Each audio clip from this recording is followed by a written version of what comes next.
Caitlyn Clark just got named captain of Team USA for the FIBA World Cup to be held next month, and A'ja Wilson's reaction is exactly what you think it is. Bitter. We'll get to her actual words in a bit because they're so petty that even her own fans got quiet.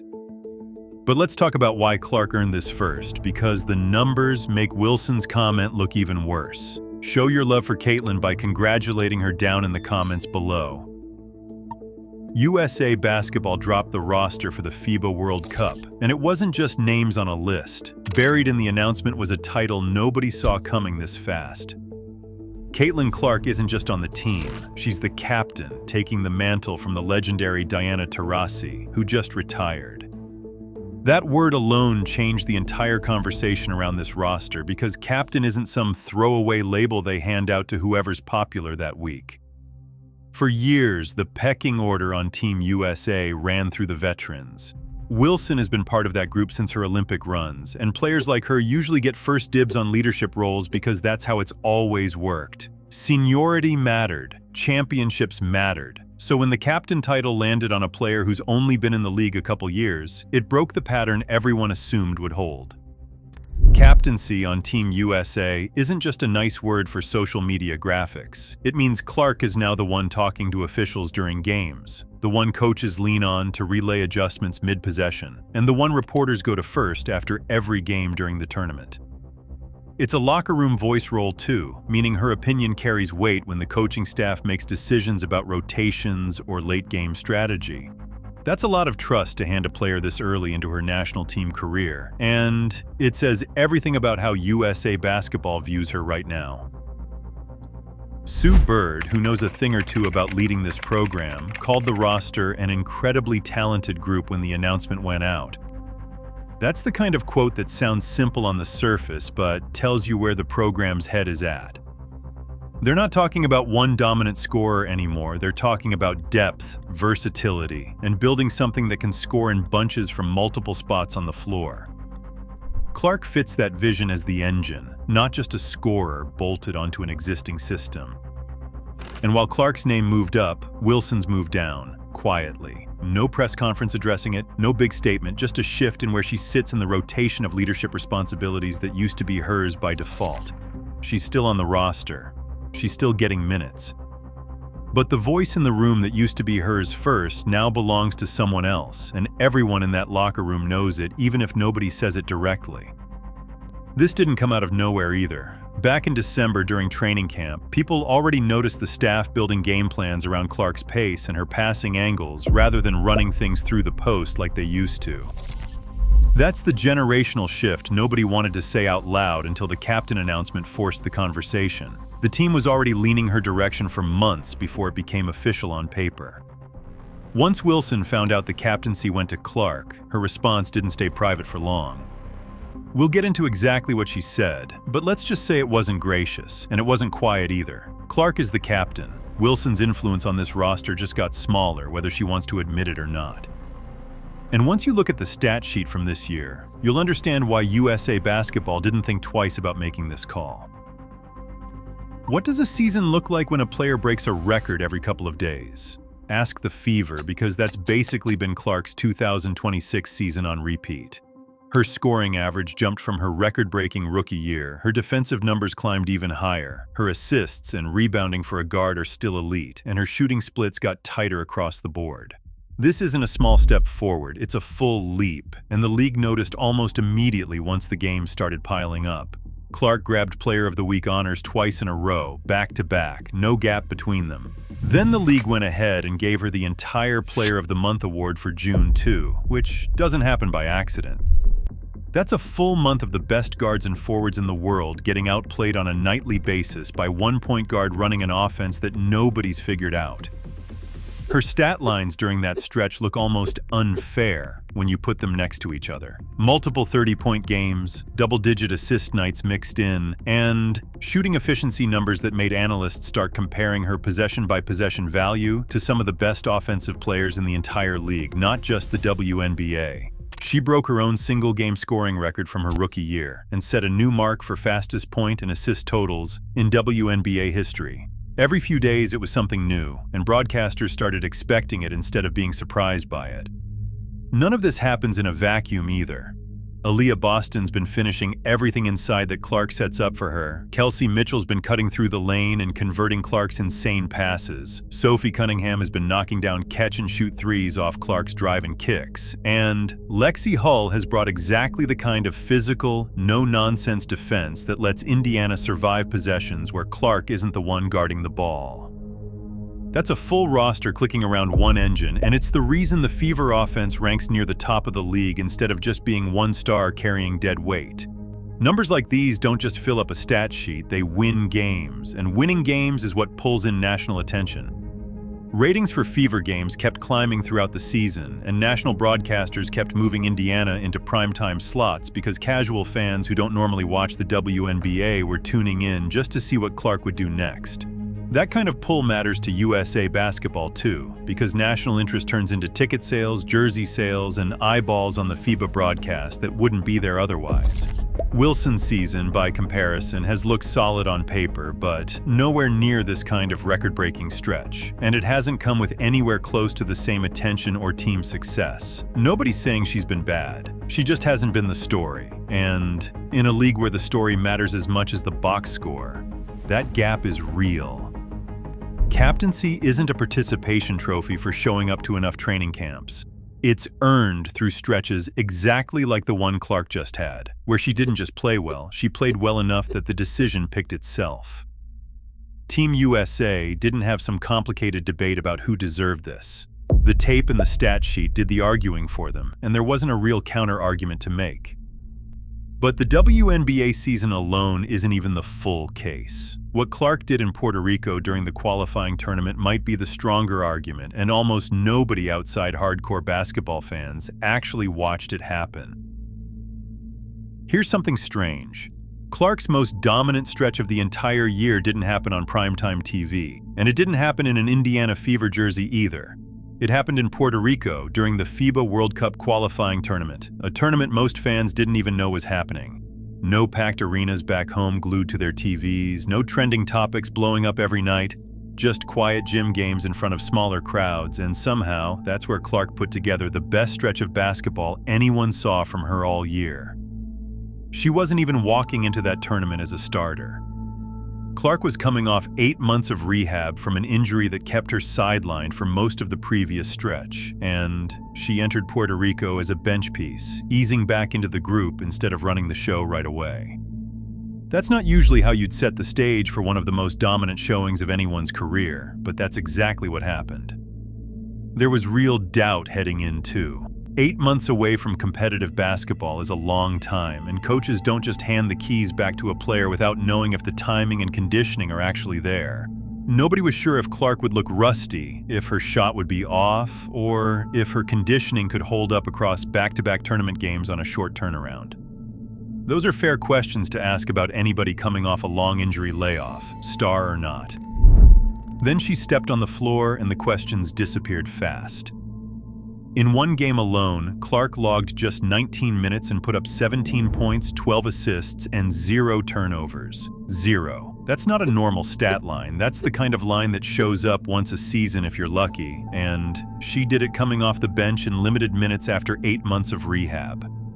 A guard putting up a near double-double in assists with 0 giveaways in under 20 minutes doesn't happen by accident. It happens because the game slows down for certain players in a way it just doesn't for everyone else. Across the full 5 games in that tournament, Clark broke 14 different records and won tournament MVP. Scoring marks, assist marks, efficiency numbers across the entire event, stacked up game after game until the coaching staff had no choice but to notice the pattern. And they did notice, because by the end of that tournament, the offense wasn't running through the post anymore. It was running through Clark's pace, her reads, and her ability to put the ball exactly where it needed to be a half second before the defense expected it. That Puerto Rico run became the blueprint. USA basketball didn't scrap it once qualifying ended. They built on it heading into planning for Berlin, treating those 5 games as proof of concept for what the offense could look like with Clark controlling the tempo on the biggest stage in the sport. Coaches don't ignore results like that, and this staff clearly didn't either. What's strange is how little attention any of this got. Coverage stayed quiet, stayed small, mostly buried under other headlines happening at the same time. A performance that broke 14 records over 5 games should have been front-page sports news, and instead it barely made a ripple outside of hardcore FIBA followers. Puerto Rico is the proof point. Long before the captain announcement made headlines, this tournament already answered the question of who should be running Team USA's offense, and it did it with a stat sheet nobody could argue against, whether they were paying attention or not. Is this really the first time Wilson's had a problem with Clark winning something? Not even close. Rewind all the way back to Clark's rookie season when the accolades started piling up almost immediately. Rookie of the Year, All-Star selection, and a level of national attention no rookie had ever pulled in before. Wilson's response wasn't excitement for the growth of the league. It was a string of comments questioning whether Clark's attention matched her actual production on the floor. Comments that framed the whole thing as somehow unearned, even while Clark was setting rookie records left and right. Then came the Nike deal, and this is where things got personal instead of just competitive. Wilson ran a stretch of comments that lasted almost a full month, going after Clark's rookie season and questioning whether she deserved that kind of shoe deal at all. On the surface, it looked like basketball analysis. Underneath, it read like frustration that Wilson, a former MVP and champion, watched a rookie land the kind of Nike attention that took her years to build up, if she ever fully got it at all. That's not a small thing to swallow for a veteran who assumed the marketing hierarchy would stay put. The Time Athlete of the Year recognition brought the same reaction right back. Clark getting named to that list wasn't just a basketball story, it was a mainstream culture moment, the kind that lands on magazine covers and morning shows outside the usual sports bubble. Instead of treating it as good exposure for women's basketball as a whole, Wilson's response leaned into the same skepticism, the same undertone that Clark's recognition somehow came too easy or too fast compared to players who'd been grinding in the league longer. Even the speaking engagement deals didn't escape the pattern. Clark started landing paid speaking gigs and brand appearances outside of basketball completely, the kind of opportunities that come from being a crossover star instead of just a talented player. And again, Wilson's camp had something to say about it, framing it as another example of unearned attention rather than the direct result of Clark pulling in audiences no other player in the league was pulling in at the time. Line all of it up and the pattern isn't subtle. Every single time Clark gets recognized for something, whether it's a shoe deal, a magazine cover, a speaking fee, or now a captain title, Wilson finds some way to publicly push back on it. It's not one incident you can wave off as a bad day or a comment taken out of context. It's a habit repeating itself every time Clark's name shows up somewhere big. Clark, for her part, hasn't played into it at all. In interview after interview, she stayed team first, deflecting the spotlight back onto her teammates instead of soaking it in herself, saying flat out that everyone on the roster should shine, not just her. That's the kind of answer that makes Wilson's constant jabs look even worse by comparison, because Clark isn't out here demanding the attention Wilson keeps accusing her of chasing. So when the captain announcement dropped, anyone who followed this pattern already knew what was coming. This wasn't going to be the one time Wilson stayed quiet and let a Clark achievement pass without comment. History said otherwise, and history was right, and this time, she didn't hold back at all. 2 words, that's all it took. When word got back to Wilson about Clark's captain title, she didn't stay quiet, and she didn't play it diplomatic either. In an interview picked up by multiple outlets shortly after the roster news broke, Wilson dropped this line about Clark's rise to captain. She's privileged. No follow-up explanation, no context to soften it, just those 2 words hanging out there for everyone to pick apart. Privileged. Think about what that word actually implies in this context.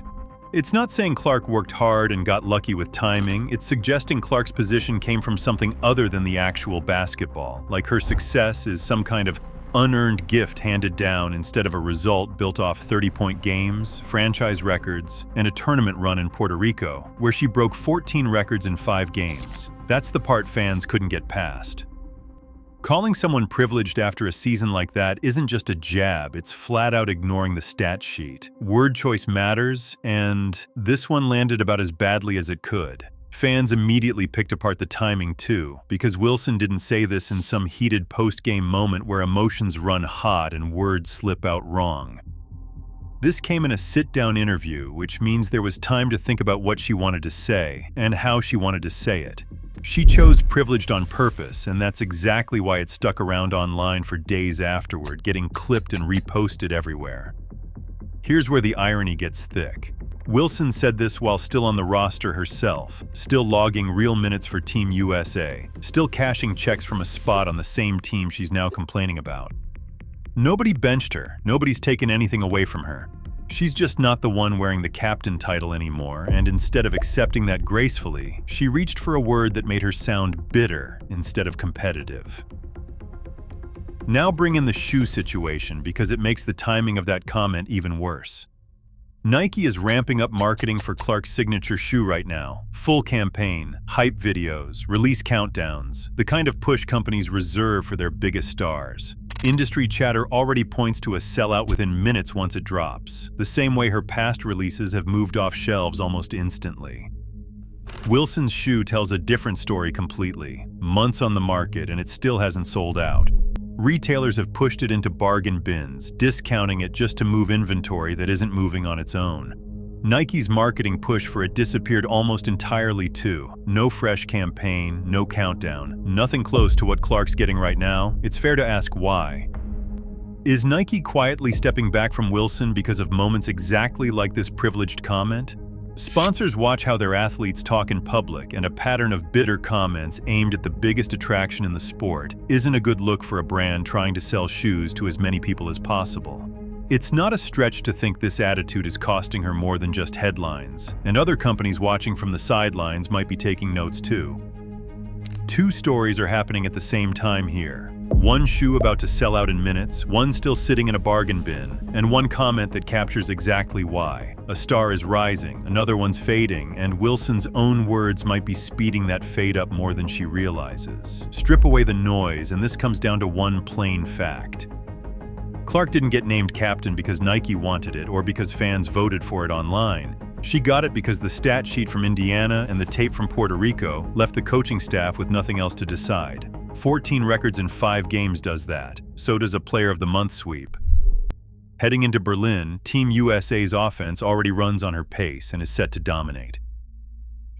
Show your love for Caitlyn by congratulating her down in the comments below. And don't forget to like, subscribe, and turn on all notifications as we're bringing you all the action and top stories. Click the video on the screen, and we'll see you in the next one.